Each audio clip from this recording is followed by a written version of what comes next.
Halo semuanya, selamat datang kembali di channel ini. Ya, pada video kali ini saya mau ajak teman-teman nih menyaksikan bagaimana Seno Bagaskoro memperingatkan Waketum Jokowi Mania agar tidak bersikap reaktif gitulah teman-teman terhadap statement Deddy Sitorus yang menyatakan bahwa ada utusan pernah datang ke dia gitu untuk memecat sekjen lalu tidak pecat Pak Jokowi gitu teman-teman. Nah, tetapi memang di sini tidak disebut ya siapa yang mengutus gitu. Nah, tetapi di sini Waketum Jokowi Mania langsung mengambil kesimpulan yang dianggap Seno Bagaskoro sebagai sebuah tindakan yang kurang sabar ya teman-teman gitu. Nah, di sini luar biasa argumentasi dari Seno Bagaskoro membungkam Waketum Joman ya, Jokowi Mania gitu teman-teman. Nah, ini memang akan sangat menarik. Nah, bagaimana videonya? Coba kita simak dulu bareng-bareng. Baik, Mbak Tiara, kalau kita melihat ini belum pernah Pak Jokowi itu segeram ini gitu. Reaksinya begini gitu ya? Reaksinya seperti Ya ini. geram ya. Ini berarti ya sudah klimaksnya gitu loh. Karena sepengetahuan saya tidak ada yang namanya presiden ini diuak-uak ya, dicaci maki lah, dihina dan sebagainya itu seperti mantan Presiden Jokowi ini gitu loh. Dan ini sampai sekarang pun masih seperti itu ya.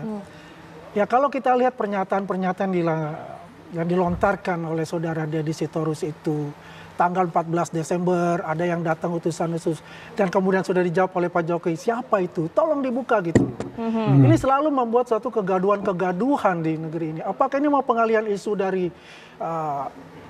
sekjen beliau yang sekarang menjadi menghadapi pengadilan, Mas Hasto itu gitu loh.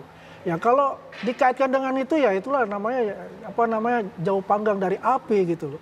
Kasusnya Mas Hasto ya kasus secara hukum ya. Walaupun dikatakan ini saya ada tahanan politik. Di mana tahanan politik? Kalau ini kan kasusnya berhadapan dengan KPK gitu loh. Berarti kan ya diselesaikan lah. Kan itu akan terjawab nanti kan di pengadilan itu sendiri. Kenapa jangan dikaitkan lagi dengan ini? Wah ini Jokowi bermain seperti ini. Ya ada utusan khusus jangan sampai Pak Jokowinya itu adalah dipecat ya. Ya kemudian dikaitkan itu Pak Hasto harus mundur gitu. Kalau enggak terjadi sesuatu lah misalnya Mas Hasto itu seperti itu. Ya tidak seperti itu gitu. Ya kalau saya sih dalam anak muda bilang katanya lebay banget loh. Lebay. Ya lebay banget loh kan gitu. Seperti itu. Tapi kan kalau kita lihat kan kalau kemarin beliau masih presiden gitu loh. Dia kan masih melihat menjagalah itunya. Sekarang kan dia bukan presiden lagi, rakyat biasa gitu. Kita kalau sudah rakyat biasa nih, oke lah kalau diri kita nggak apa-apa. Kalau terus keluarga kita diuak-uak gitu, difitnah seperti itu, pasti akan timbul lah sebagai kepala keluarga itu merasa kita ini, wah ini kenapa seperti ini? Saya kan sudah tidak lagi sebagai presiden kok masih seperti gini gitu. Ya ini saya sebagai mempunyai hak sebagai rakyat ya pasti akan saya perjuangkan untuk ini. Apakah lewat hukum atau dengan lain sebagainya. Jelas itu. Terima kasih Mbak Tiara. Jadi karena tadi diingatkan juga oleh Bang Andi, ini sedang momen berbuka puasa dan ini di bulan puasa, maka sebaiknya kita semua sama-sama jaga emosi, jangan kemudian cepat tipis kesabaran, kita hati-hati dan pelan-pelan dulu dalam menyimak dan merespon apapun yang menjadi dinamika kita saat ini dengan kepala dingin. Kenapa begitu? Karena sebetulnya kalau kita mencermati apa yang menjadi statement Bang Deddy Sitorus, ini saya waktu itu juga kebetulan sedang tidak di Jakarta, jadi saya ikut dari rekaman YouTube. Nah, di situ kita bisa mendengar sebetulnya yang disampaikan oleh Bang Deddy itu sebenarnya jelas kok.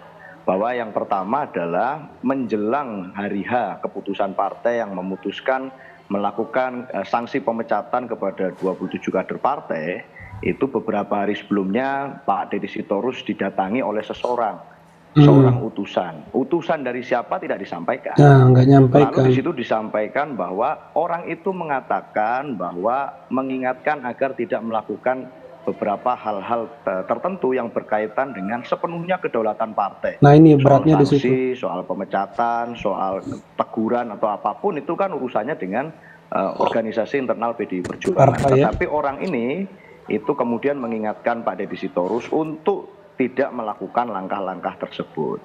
Sehingga dalam konteks ini, hal ini tentu saja menjadi suatu perhatian. Karena kenapa? Pertama, jangan pecat, kalau katanya Bang Deddy ya, jangan pecat Pak Jokowi.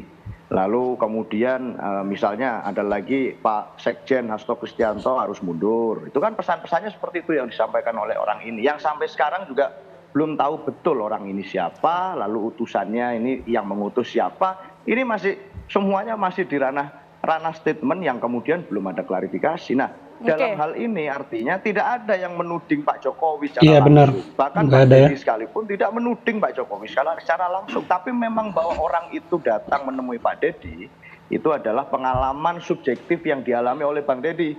Dan secara politik itu buat Bang Deddy mengganggu. Bagi kedaulatan partai, bagi kedaulatan politik partai, bagi Bang Deddy sendiri. Dan setelah kita cross check, ternyata Bang Deddy sudah menyampaikan secara tertulis apa yang menjadi hasil pertemuan itu kepada partai, dan rasa-rasanya nanti di waktu yang tepat juga pasti akan beliau sampaikan kok ini orangnya siapa. Itu Mbak Tiara. Jadi sebenarnya hanya Bang Deddy Sitorus saja?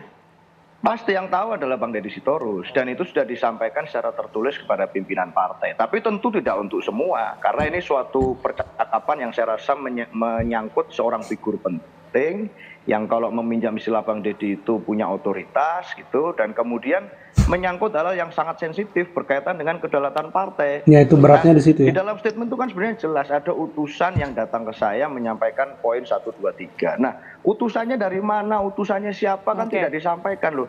Maka sekarang kita jangan baper dulu, jangan kita marah-marah dan emosi dulu, santai saja. Ini masih bulan puasa, kita sama-sama tahan dan lebih baik bijaksana ya apa yang menjadi statement sebelum kita menanggapi. Baik. Itu kan kalau Mas Eno kan itu Mas udah katakan, saya juga nggak tahu tuh seperti apa gitu kan. Ya artinya kan nggak semua bahwa elit politik yang di PDIP itu mengetahui itu. Tapi kan kita bisa lihatlah dari statement-statement beberapa sebelumnya dan seterusnya itu selalu kok mengatakannya kayak ibaratnya ini musuh bersama itu Jokowi gitu loh. Ya kan semua kan diarahkan ke situ semua gitu loh. Ya itu hal yang biasa lah ya. Kalau menurut saya kalau misalnya sebagai seorang presiden dan mantan presiden pun ya berbeda pandangan dengan partainya itu biasa kan begitu. Habis manis sepah dibuang, ibaratnya seperti gitu loh, kalau kata pepatah ya. Tapi pada intinya adalah apa yang dikatakan Mas Eno ya saya setuju ya, kita cooling down lah, kita bulan puasa ini kita ayo sama-sama kita perkuat silaturahmi gitu kan ya. Sepakat. Ya, kita fokus sama ibadah gitu. Ya udahlah jangan ada fitnah-fitnah lagi kayak gitu loh. Ya kan? Ya kita fokus gitu loh. Ya Pak Jokowi juga nggak kemana-mana. Kok sudah mengatakan siapa sih itu orangnya gitu loh. Saya juga seperti siapa ini kayak teka-teki terus. Ibaratnya seperti ya dokumen yang dibawa ke Rusia itu jadi teka-teki juga kita sampai sekarang ini kan. Buka aja gitu loh. Dia udah mengatakan ke Pak Jokowi seperti itu. Ya itu ya teman-teman, kalau berdasarkan analisa daripada Hensat, kejadian ini di mana Pak Jokowi terlihat marah itu karena memang ada delay dan pertanyaan dari wartawan yang langsung mengasumsikan Deddy Sitorus tuh nyebut nama Pak Jokowi padahal enggak. Nah itu yang membuat Pak Jokowi terlihat lebih emosional dalam menanggapi isu ini, itu salah satunya. Lalu kedua, di sini menurut saya apa yang dikatakan Seno tepat ya, utusan itu tampaknya berusaha mengintervensi apa yang menjadi keputusan partai. Nah itu kenapa Deddy Sitorus mengungkapkannya ya, saya juga tidak tahu itu dalam momen apa ya, teman-teman googling sendiri saja itu bisa ketemu. Nah tetapi di sini saya sepakat dengan Seno, tidak boleh langsung reaktif menanggapi pernyataan Deddy Sitorus, karena kalau memang itu adalah sebuah pengalaman ya memang faktanya demikian ya, tidak bohong, tidak hoax ya, mau bagaimana lagi, memang faktanya ada orang yang diutus untuk menemui dia hanya menceritakan apa yang dia alami. Dan itu titik beratnya saya lihat argumentasi Seno itu memang ada upaya mengintervensi kedaulatan partai, kan di situ titik beratnya yang sebenarnya mengganggu secara politik ya kalau bahasa Seno Bagaskoro tadi ya. Ya kalau menurut teman-teman bagaimana? Coba tulis perspektif teman-teman di kolom komentar.